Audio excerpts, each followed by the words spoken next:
From a studio high above the clouds of the Okanagan Valley, this is the Cannabis Podcast.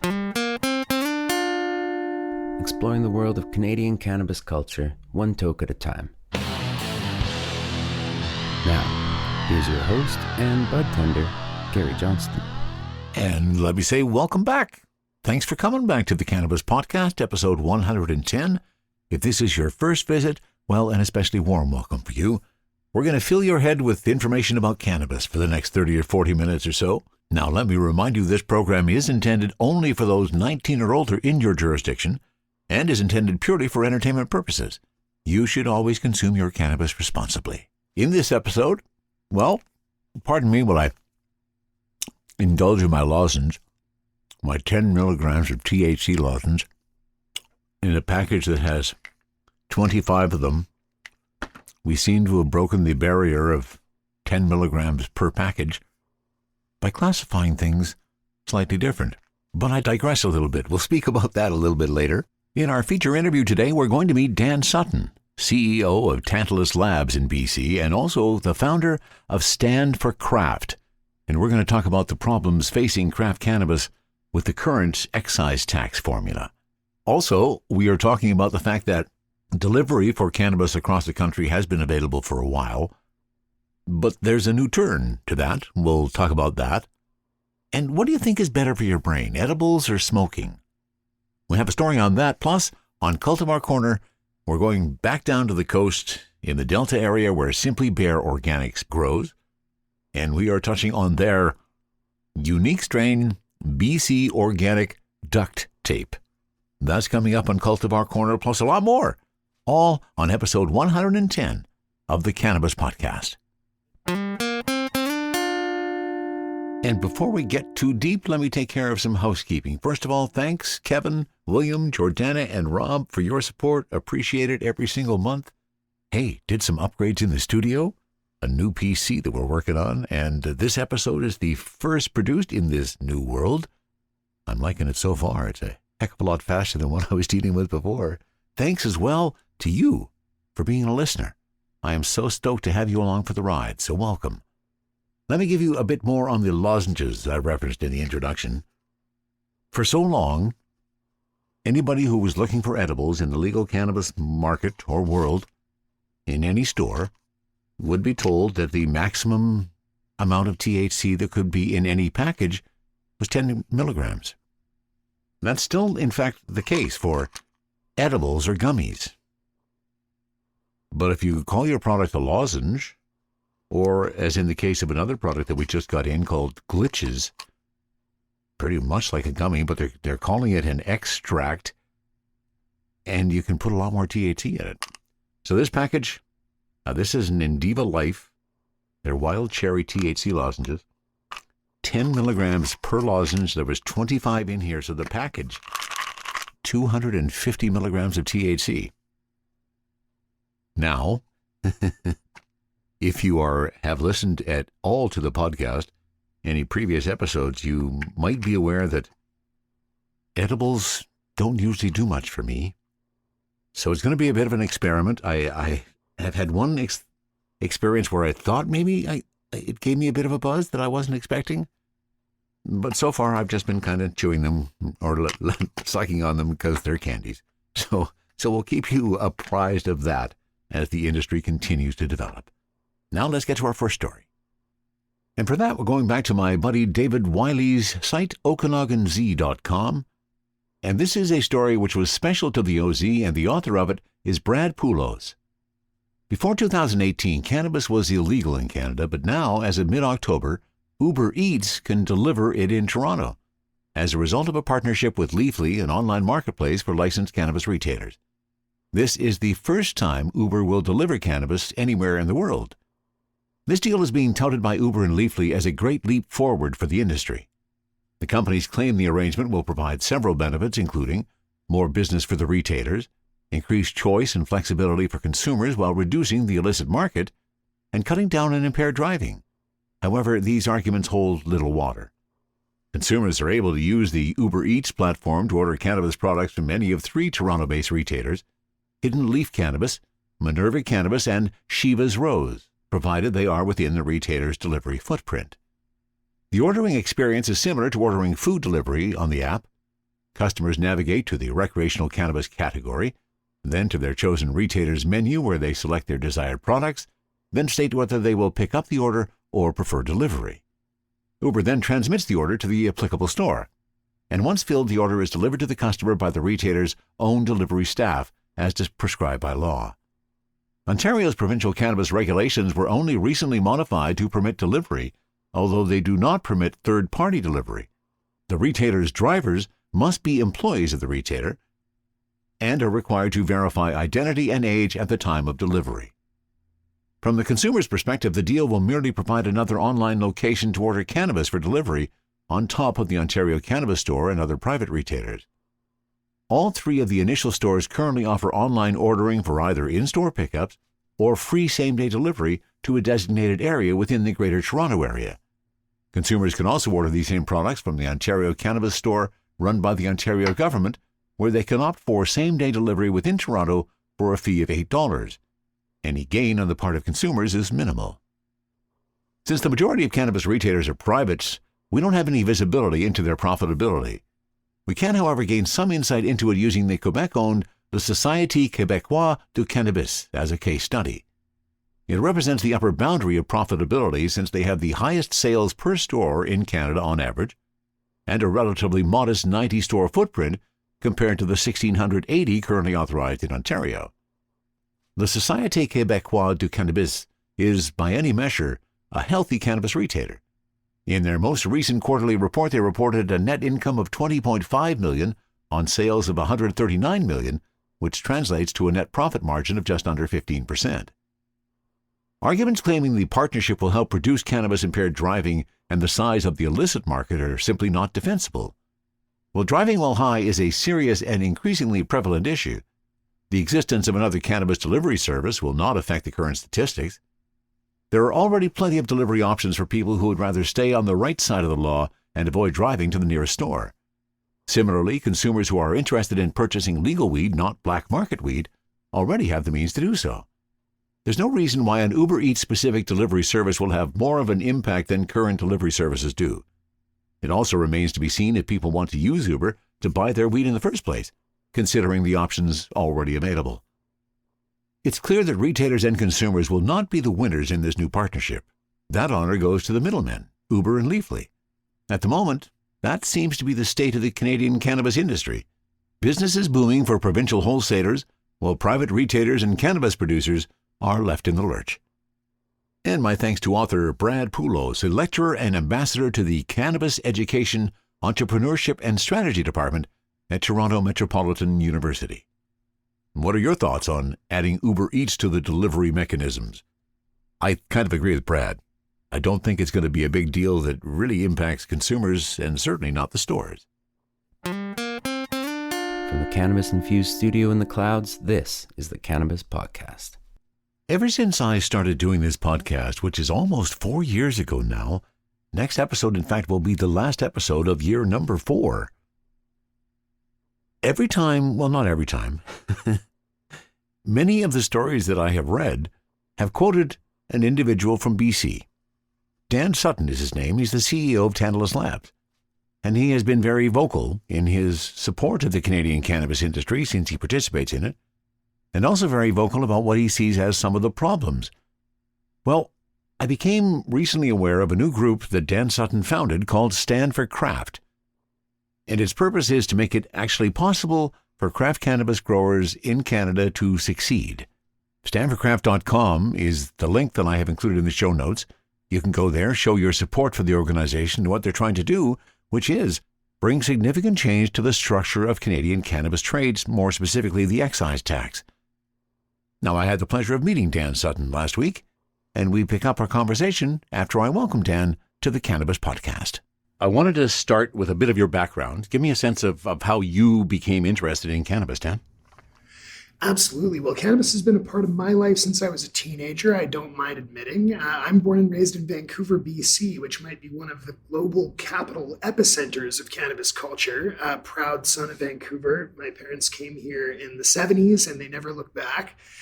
And so it was around, and it was of high quality, and it was sort of brought into my life through people who wanted to make sure that I used it respectfully and used it safely. And I always had quite a liberal and productive relationship with it.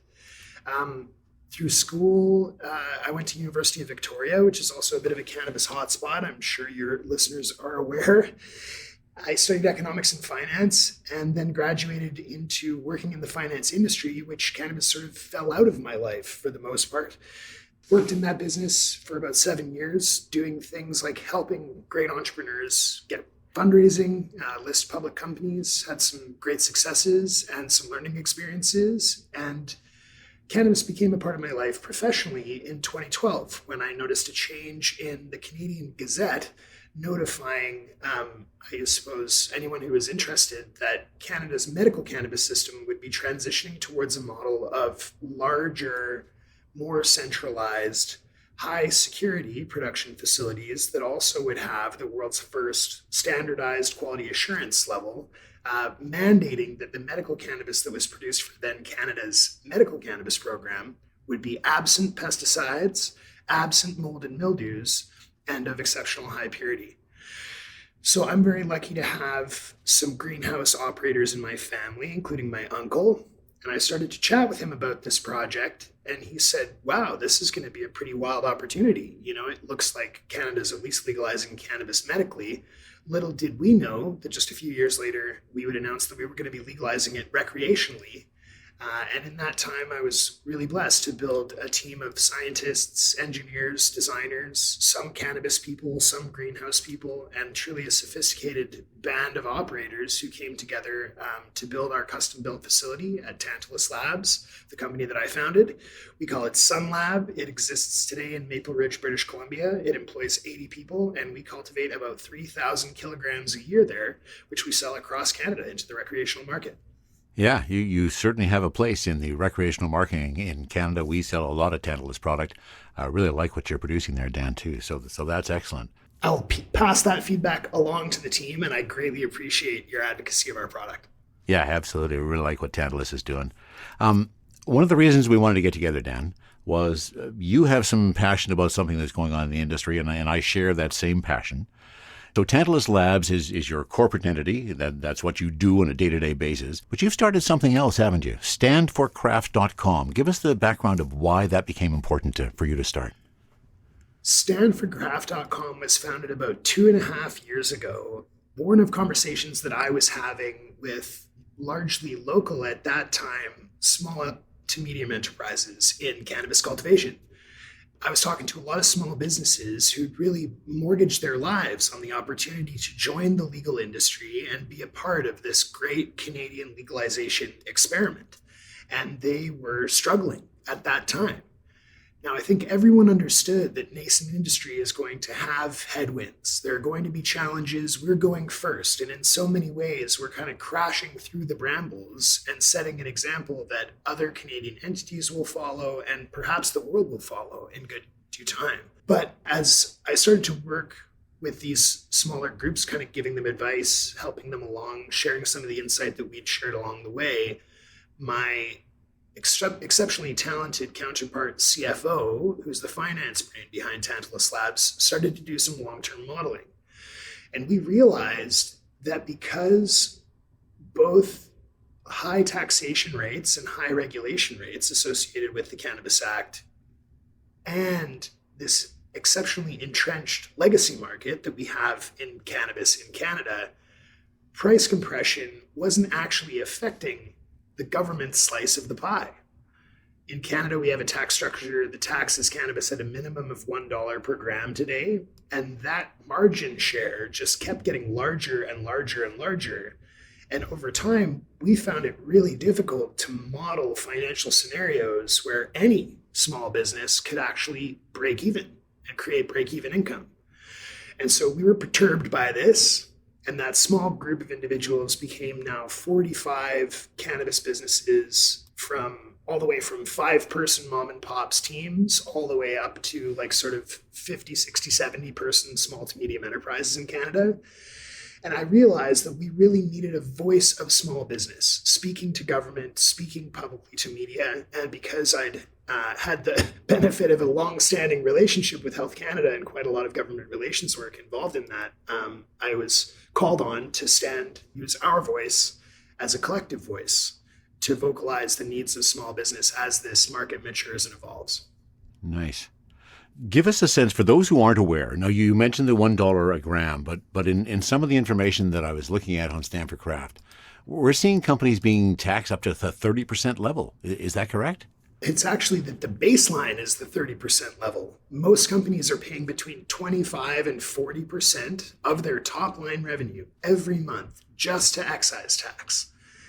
This is even worse for cannabis processors who are in the concentrates business, where those tax levels are often 55% plus of their top line revenue.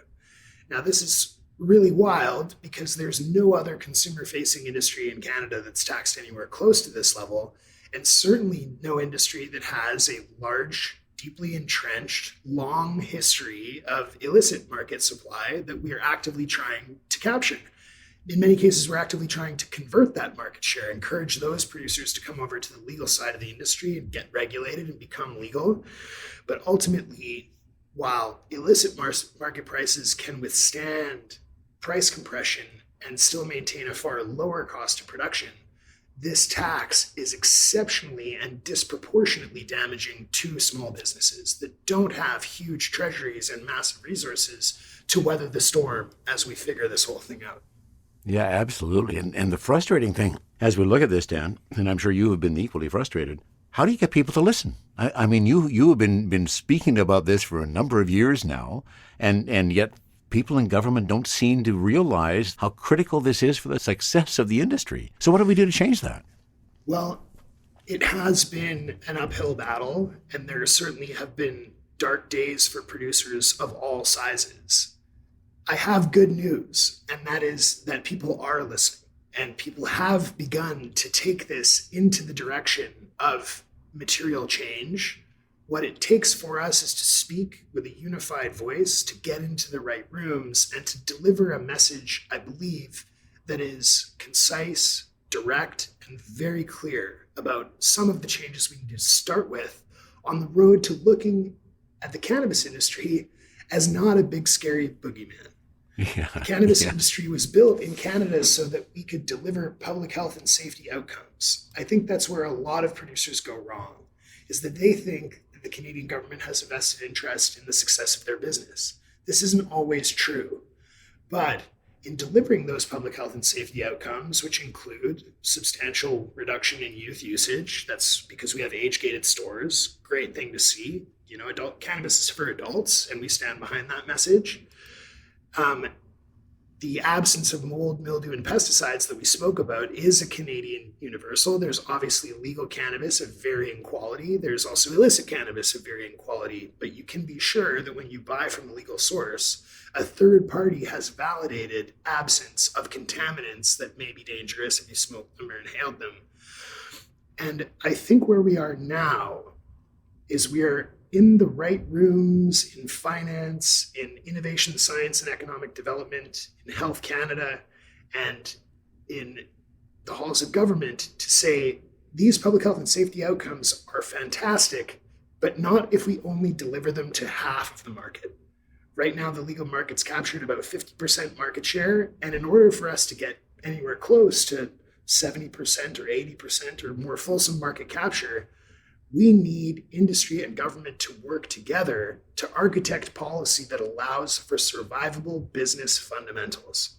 We're not talking about rocket ship profits. We're talking about the ability to add cash to your balance sheet every month, grow your business naturally. And to this point, unfortunately, those kinds of policies have eluded us. So we need to make a change. And that change will ultimately drive the public health and safety outcomes that the government seeks.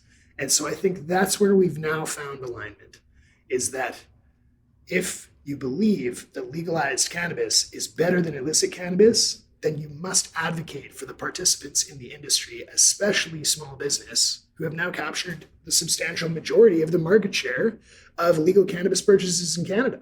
People want to buy cannabis from craft producers. They want to buy cannabis from small businesses.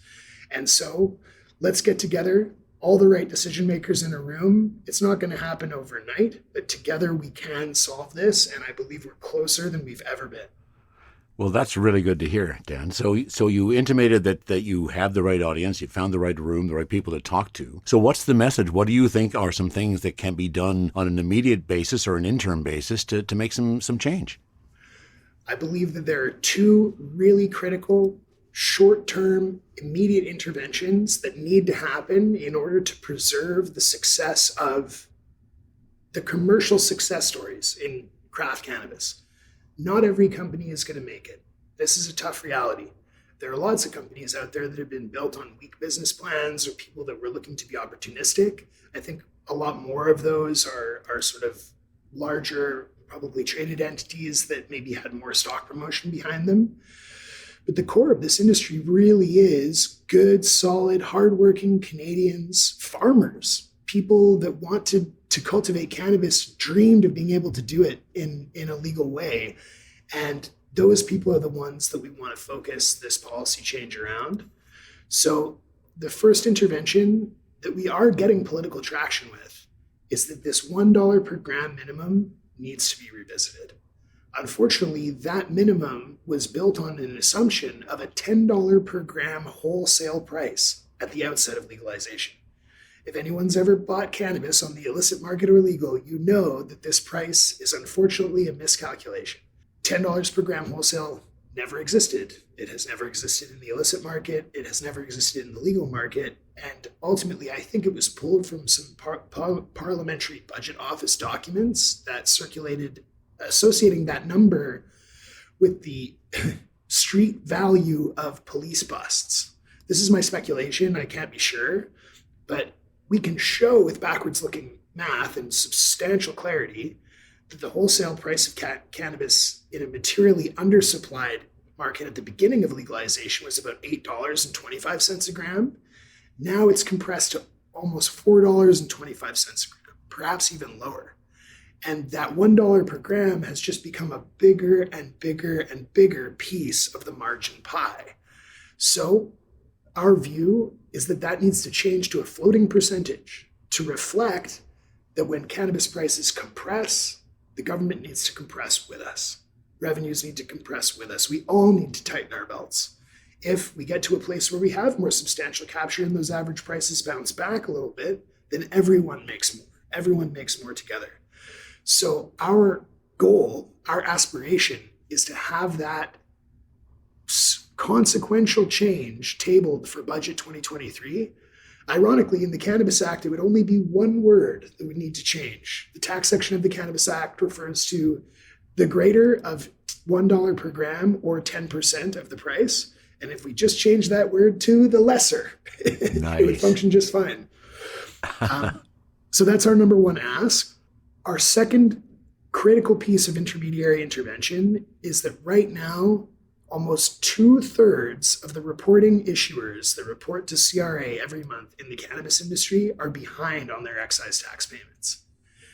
This is really scary stuff. That means that 2/3 of cannabis companies are making the choice right now to either pay their excise tax or pay their employees.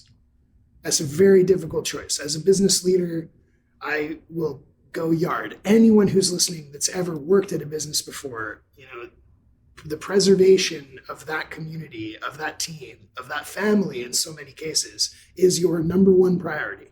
So you go to sleep thinking about it, it's what you wake up thinking about. And so these tax arrears are a function of a lack of cash flow resourcing to be able to pay both debt to CRA as well as cannabis. And so we want to see a piece of intervention, debt forgiveness, that is tailored to the small business. There's concern at a political level that if we give tax relief to the largest companies, that those companies will send that tax relief right down into the price compression and make cannabis cheaper. It's probably a warranted fear, and there's no costless policy. We're going to have to tolerate some form of that as we go forward. But say we forgave every cannabis company that owed taxes backwards looking, forwards looking, we gave them a tax holiday of $2.5 million, $5 million. For the small business, that's the difference between life and death. That could be years of CRA payments for some. For large, massive pubcos, it's a drop in the bucket. It doesn't make much of a difference. And so I think there's a way to look earnestly and say, we made a mistake in the calculation of how we tax cannabis businesses. We wish to acknowledge that mistake and to make amends for it. We want to do that for companies that are currently have outstanding debts on their balance sheet. And we want to do it for companies that are just coming into the game, and they're gonna be building their business as we figure out the right tax policy going forward, which could take months, quarters, years. And so let's let those successful cannabis companies stay on the playing field while we figure out the nuanced intricacies of cannabis tax policy to really get it right. And so those are the two things that really are our primary focus right now. Wow, those would be two excellent things, because as you say, if the excise tax is adjusted so it works off a percentage, we've almost got some immediate relief to everybody right there, right?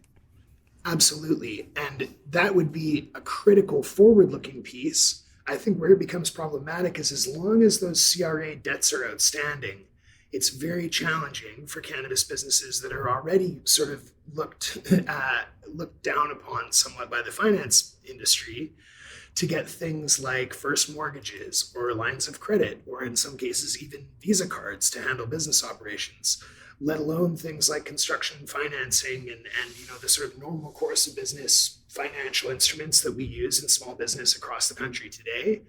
And so we need to dive a little bit deeper on the actual mechanics of how cannabis is perceived and how it delivers fundamentals to its bottom line, and give every financial institution a self-interested reason to back us up as we take on Canada's demand and ultimately international demand over time. Mm-hmm. Mm-hmm. I know when I've spoken to some growers, some of the problems that they face in being able to keep some cash flow going is that ridiculous delay in how long it takes for them to get paid for giving their product to the OCS, for example, the Ontario Cannabis Store. Are those issues that Stand for Craft is looking at as well? Absolutely. And actually, we're proud to have worked with the Cannabis Council of Canada and the Canadian Chamber of Commerce to deliver some relief on that front. That was actually just codified last week, and it was announced a couple of months ago that CRA will now be accepting payments quarterly instead of just monthly. And so that you can use a little bit more of your pent-up cash flow timelines. What this really originated from is that sometimes excise taxes are due in 30 days, and payment cycles from the OCS and large distributors take 60 days. So we'd actually have to front the cash to be able to then wait to get paid. And ultimately, we also believe the provinces have a role in helping facilitate the cannabis industry going forward. Some of these markups have been demonstrated to be quite exorbitant from various different provinces. And they really, it's government money coming from a massive pool of resources. I think they can probably afford to harmonize their payment schedules around CRA's due dates, and that wouldn't take too much skin off their nose. So provinces, if you're listening, come to the table, help us out. Please come to the table. We all want to try to fix this. The provinces certainly do, because in every province across this country, there are tens and hundreds of small to medium enterprises, largely in rural communities, that are novel employment centers. A lot of these rural economies have been decimated by changes in Canada's treatment of primary resource harvesting or secondary processing, things like mill towns, things like mining towns. They've gone through economic transition, and cannabis can be a material lifeline. It doesn't just help the people that work at these facilities. It helps local contractors. It helps local electricians. It helps local lawyers, accountants, designers. Local restaurants benefit from economic activity, and the ripple effects of a successful cannabis production facility in your town can change the entire dynamic of how Canada lives. Truly, we are a nation of shopkeepers. I think the stat is that 98% of Canadians are employed by small businesses. This is the lifeblood of our economy, and we want to see diversified, rural, metropolitan, any and everywhere that can facilitate cannabis production get facilitated with functional policy. Nice. So, is there any way that those of us who are recreational cannabis users, or perhaps the question I want to ask is, what can recreational cannabis users like myself and people who are listening to the podcast do to help expedite this, to help make some more noise and get people listening and taking some of your ideas and making them fruition? Well, thank you so much for asking. There's one thing you can do that's really easy, and that's go to standforcraft.com. You'll see a form letter there that you can sign up with for your email. You'll get notified when we break media stories or have some call to action that's necessary to get in the ears and the screens and the inboxes of the decision makers that really matter. It takes about 15 seconds to sign up. Highly recommend that everybody go to standforcraft.com today. And if you really find your heartstrings pulled to this issue, we all have local representation. We all have a member of parliament who represents us as constituents, and we are entitled to reach out to them and to make our voice heard. You can Google your town, your zip code, or your postal code. You can Google wherever you are, find your local MP. Their email addresses are universally publicly available, and just let them know, hey, I have friends that are employed in the cannabis industry. I'm employed in the cannabis industry. I have family that's employed in the cannabis industry. There are voters that are employed in the cannabis industry. We all want to see this legalization experiment succeed. We've gotten a few things right, and we've gotten a few things that we need to change and we need to evolve. And it's surprising how much of a difference that makes. If this podcast spurns 15 emails, that's 15 times that an MP is talking, whether they're talking around the water cooler or they're talking in a formal setting. And the cannabis industry has the potential to be a top 5 employer across Canada. It's a massive GDP contributor. It could rival the size of the craft wine market. We really do need, at this critical time, to make our voices heard and stand up for what you stand on. This is Canada. We want to give the world a model to look at Canadian legalization and say, wow, these guys really did it right. Nice. That's excellent advice. So standforcraft.com, go there, fill out the form, make sure everybody has your opinion on that. Excellent, Dan. Well, you have filled in a lot of the details of what I wanted to talk about today. So if you don't mind, let me finish with my hot seat questions. Absolutely, Gary, let's do this. Do you have a favorite cultivar? Ooh, I generally try to not play favorites with my beautiful children in the greenhouse, but I've been really enjoying the Tantalus Labs Sunset Sherbet variant because it's got this sort of melony citrus flavor profile with quite a creamy flavor, and the experience for me is sort of settling and calming instead of more of like an upregulated weed. So in my excise tax battles, I need calming cannabis. So big plug to Tantalus Labs and their Sunset Sherbet. Of course you do. Do you prefer joints or vape? I'm a joints guy. I love rolling joints. I love the ritual. I love rolling a few while I'm chatting, having something to do with my hands, And then Tantalus Labs also performs really well in the pre-roll business. And so when I am in need of a convenient, good smoke, I just love passing one around with the buddies. Nice. Yeah, I'm the same with you. I love the ritual of rolling a joint. There's just something magical and fascinating about that, no matter how many of them you've rolled over your time. What's your favorite munchie, Dan? Ooh, favorite munchie has got to be a grilled cheese sandwich.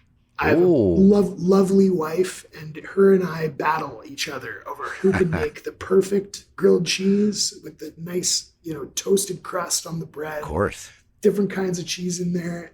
Sometimes we'll eat them too late at night. But big fan of the grilled cheese sandwich. Oh, that sounds delicious. Excellent. And edibles or flower? I am probably a 98% flower user. It's just how I was raised. I love an edible on a night out on the town or before going out for dinner or something like this. An edible is a very social occasion for me, but I usually only eat them if someone else has brought them around. Okay, sounds good. And do you have a term for a joint that's running? Any particular term for it? A joint that's running, that's got to be a canoe, right? That's a Canadianism. That's the most popular one, has been a canoe. What are the other ones? Excellent. Yeah. Runaway was another one. Runaway. Yeah. All right, well, we'll stick with the Canadianism of the canoe. If you have a joint that's running in a canoe, then you've got a real problem, because how are you going to fix that when you're afraid you might tip over in the lake? It's true, because then you're going to be in real trouble.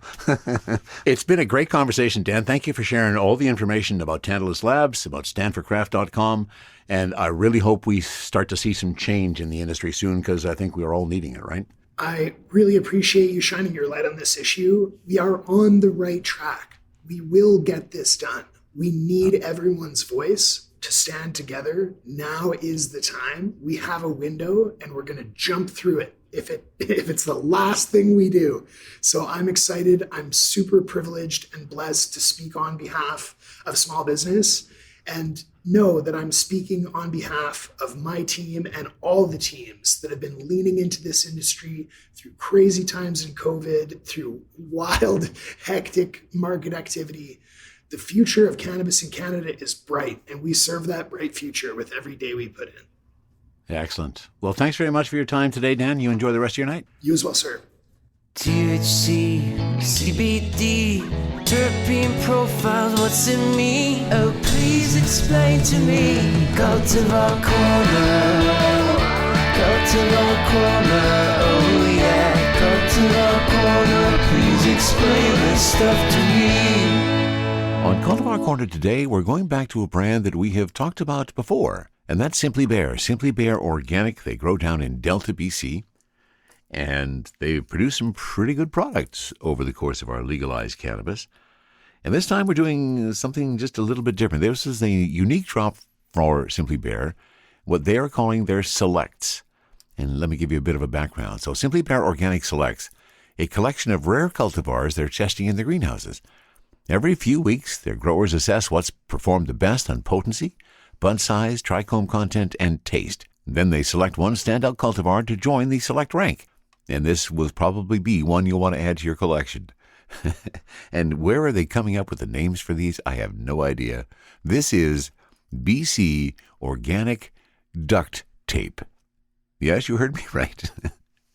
BC Organic Duct Tape. I have no idea where the name comes from, but I can tell you it is a cross of Do-si-do and original glue. And the aromas that are going to be predominant in here, some gas, some pine, and some chocolate. Well, I have my 14 grams. Now, this was a purchase from my Mendo, and I got 14 grams of the BC Organic Duct Tape from the folks at Simply Bare. It came in a standard bag, their standard 14 bag format. Oh, and the aroma. So 2.73% is the total terpenes on this. I took it out of the bag. It's been sitting in my sea vault. And when I open when I take the top off of that, my, definitely some gas. Now, almost every time that I see chocolate referenced in an aroma profile for cannabis, maybe I am absent any chocolate receptors, but I don't pick up a lot of chocolate notes. But I'm definitely getting that pine and a whole lot of gas. And when I was preparing the joint to get ready for today's Cultivar Corner and squeezing some of the buds, let me just do it again. Oh, when you squeeze the bud as you're getting to prepare it, the gas just comes bursting out. Very, very aromatic. Very pleasant smell as well. And that's one thing that I think we've all discovered, right? And the downside of being able to buy cannabis the way we do in Canada right now is you cannot smell your cannabis, for the most part, before you buy it. And so the occasional time you're going to buy some weed that you probably shouldn't have because it just doesn't meet your criteria or your body's criteria. But this one, when we can get a smell of it, nice. So in the 14-gram format, there were some really large buds because they can, of course, put them in a pretty big bag. So let's pull out the jeweler's loop. Let's take a look at what we got here for my 14 grams of BC Organic Duct Tape from Simply Bare. And I'll give you the description of it after I take a peek at it. Lots of trichomes on it. Oh, some big bulbous trichomes. And again, as I get that bud up close to my nose, I can just start to smell some of those gassy and piney notes again. Let's give you the terpene profile of what is in here. So really nice looking buds, nice size, nice structure. I like their curing, and I like the trim. I'm finding there's a lot of weed out there now that, and I don't know how they're getting it. You've heard me say the phrase before, how do they get their nugs so nuggy? And I don't understand. And there is a fine line between delicately cured and crafted, so I can still, press that cannabis flower and get some more of that aroma that's coming out of it. But there's the occasional ones that are so nuggy, it's almost like you got to get out a hammer and break them up, and I don't know how they get them that tight. But these are, oh boy, that's a beautiful smell. These are smack dab in the middle in terms of the tightness. So really nicely crafted, really nicely trimmed. Not seeing a lot of sugar leaves on that, but substantial buds. And I'm hoping a pretty good smoke. So, terpenes. What do we have for our total terpenes? As we said, 2.73. Appearance is going to be brilliant green with some orange pistils. Is that holding true? Yeah, absolutely. Yeah, a lot of orange pistils in that, especially when you pull out the jeweler's loop and you take a closer look at them. And the terpenes, the 2.73 total terpenes made up of transcaryophyllene at 0.61%, limonene at 0.6%, beta-myrcene at 0.42%, and farnesene at 0.39%. And I'm starting to become a fan of farnesene. It seems that when I add those, this is my magical trio, seem to be caryophyllene, limonene, and some pinene. No pinene. Interesting that one of the scents is pine in this, but no pinene actually listed as a terpene. But farnesene, I'm finding that's one of most of those candies, and maybe it's because I can't pick up a lot of that I'm not getting the chocolate notes. Oh boy, that is just a delightful flower. I've already got my joint rolled, a nice joint ready to go for Cultivar Corner, and I think it's time we gave a taste to BC Organics Duct Tape from the folks at Simply Bare Organics.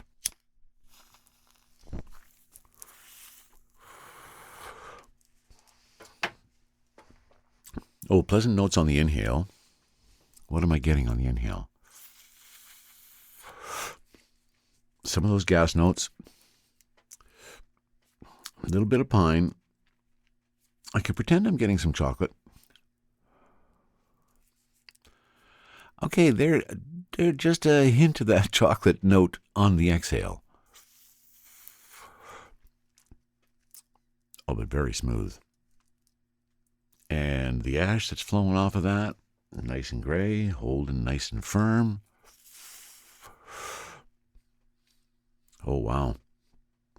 And I'm starting to feel some happy eyes coming on, too. So here's the scoop on duct tape. Straight from our greenhouse in Delta, we bring you BC Organic Duct Tape.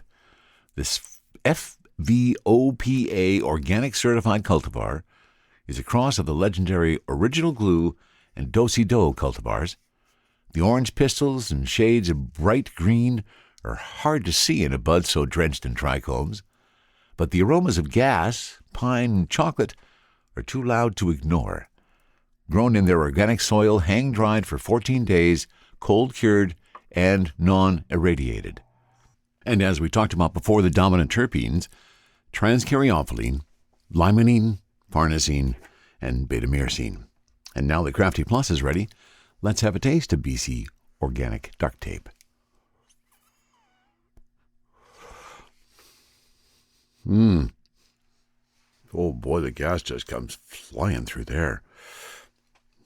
And some of the pine notes too, but I hate to say I'm still not picking up a lot of chocolate.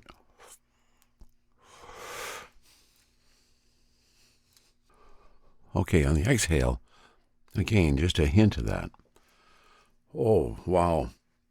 And having an impact, which is obviously the main purpose. I know we're not chasing the high, but in an evaluation of cannabis, how high it gets us based on the THC is obviously a pretty important factor. 27.3% is the THC on this.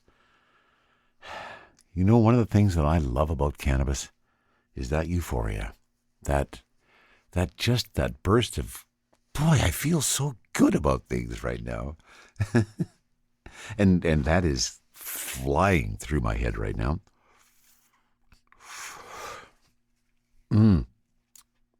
About equal amounts of the vaporizer in the joint. Definitely some happy eyes. That euphoric feeling. Kind of just feel good in the body too. No harshness whatsoever in anything that I have tried so far of this. The Crafty's still going, still providing some vapor for me. This is getting deeper. It's getting stronger. The euphoria is I'm just loving that. It's just perfect amounts of euphoria for what I'm after today. I'm liking the high.